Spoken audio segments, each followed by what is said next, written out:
এই ইন্দ্রজিৎ আর মেঘনাদ একই ব্যক্তির দুটো নাম, এটা সম্ভব হলো কি করে? ইন্দ্রজিৎ জন্ম থেকেই অভাবনীয় কিছু বিশেষ গুণ নিয়ে পৃথিবীতে এসেছিল। জন্ম নেবার সময় ওর প্রথম রোদনে মেঘের গর্জনের ধ্বনি ছিল। এই জন্য মহারাজ রাবণ এর নাম মেঘনাদ করে দিয়েছিলেন।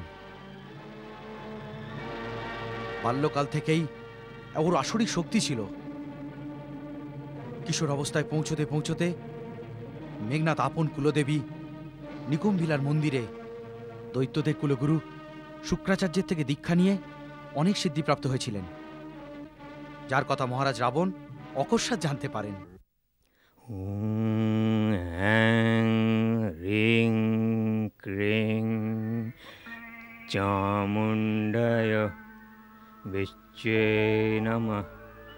মুনিহান তাপস্বী মন্ত্র পড়ে না আচার্য,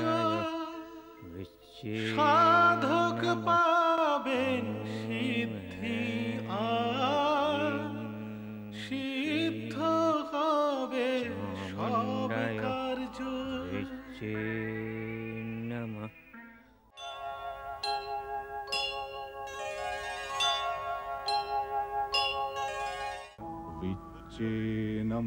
কিসের যজ্ঞ হচ্ছে? অনুষ্ঠান পূর্ণ হওয়া পর্যন্ত মেঘনাদ মৌন ব্রত নিয়েছেন। আপনার পুত্র কুলদেবী নিকুম্ভিলাকে সিদ্ধ করে 7 যজ্ঞের অনুষ্ঠান করেছেন। অগ্নিষ্টম, অশ্বমেধ, বহু সাধক, রাজসূয়, গোমেদ তথা বৈষ্ণব যজ্ঞের দীক্ষা নেবেন। যে অনুষ্ঠান সবার পক্ষে সম্ভব নয়, মহেশ্বর মহাদেবকে প্রসন্ন করে অনেক বর প্রাপ্ত হবে। ইচ্ছানুসারে চলনশীল দিব্যরথ, তামসী নামক মায়া, বাণে ভরা 2টি অক্ষয় তুনির, অজেয় ধনুক, শত্রুনাশক প্রবল অস্ত্র আপনার পুত্র প্রাপ্ত করবেন। তারপর 10 দিকে আপনার পুত্র মেঘনাদের সম্মুখীন কেউ হতে পারবে না দশানন। গুরু শুক্রাচার্যের কথা সত্য হয়েছে।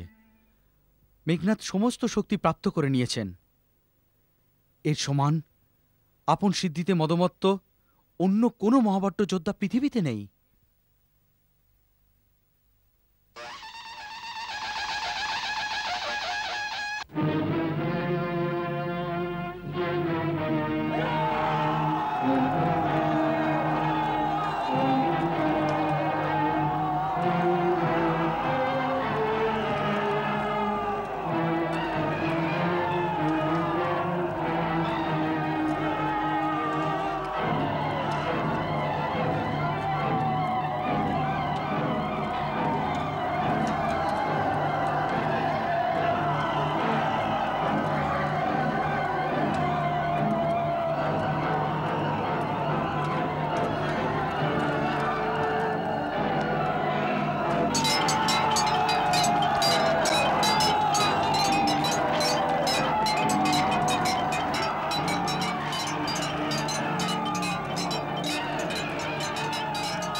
স্বাগতম যুবরাজ মেঘনাদ।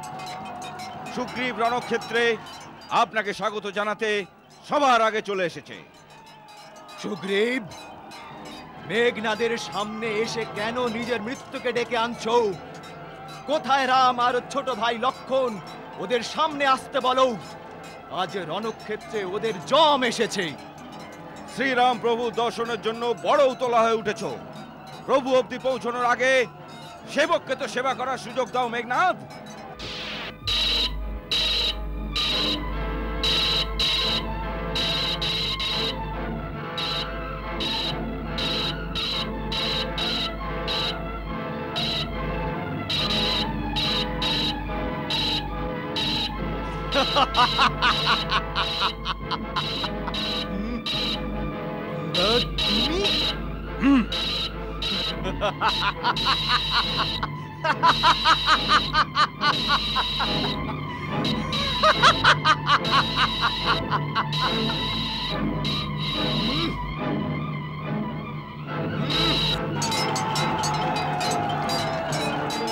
যা তোকে ছেড়ে দিচ্ছি।